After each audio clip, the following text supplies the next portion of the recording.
I think a couple of the speakers before me certainly were on to something in terms of how much this is going to impact not helping the budgets, but helping inflation. And it just occurred to me as I was sitting there that last week I pulled up to a grocery store and a lady recognized me and said, "Senator, how are you doing?" And I said, "Oh, good, good, how are you doing?" And she said, "Well, not that good."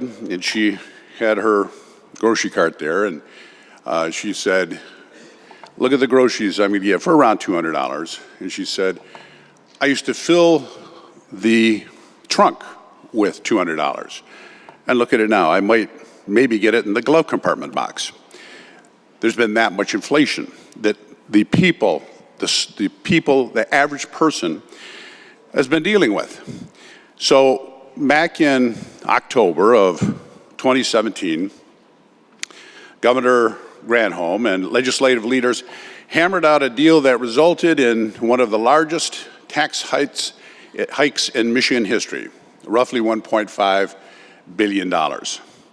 Workers saw a 4.35% of their earnings go to the state government, up from 3.9%, for an estimated $760 million in new revenue. At that time, our former governor assured the taxpayers this increase will only be temporary. The rate will roll back beginning in 2012, and then it will hit 3.9% in 2015. Well, of course, we all know what happened.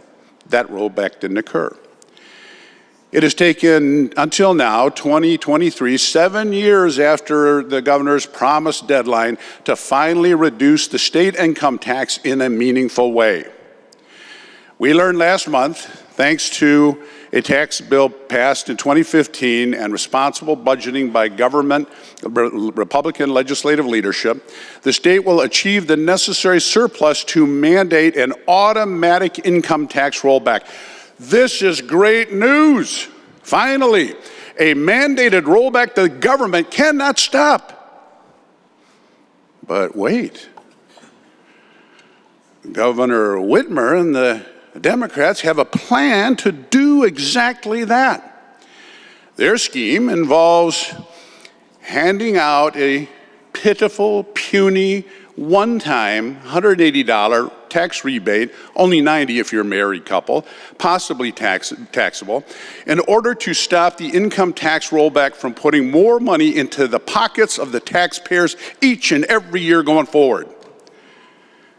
What could it be? Yes, it's the old shift and shaft. I wonder if our Democrat leaders can't comprehend that we are competing with other states. The U.S. Census Bureau displays data that shows that Florida and Texas added more residents than any other state in the past number of years.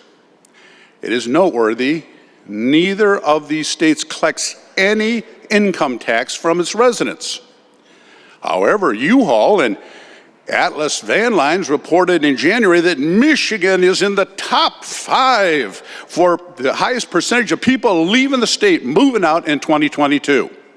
Michigan lost over 9,500 people to Florida alone. And our workers are moving to places like Washington and North Carolina and Virginia. We simply have got to stop disincentivizing Michiganders from building their lives here. No one should have to leave the Great Lakes state for a better quality of life because they cannot afford to live here in Michigan.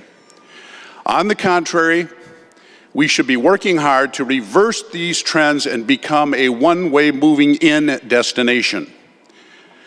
The Democrats' newest shift and shaft scheme is just the latest in a long saga of the history of Democrats' tax schemes to swindle Michiganders out of their hard-earned tax dollars and grow the size of government on their backs.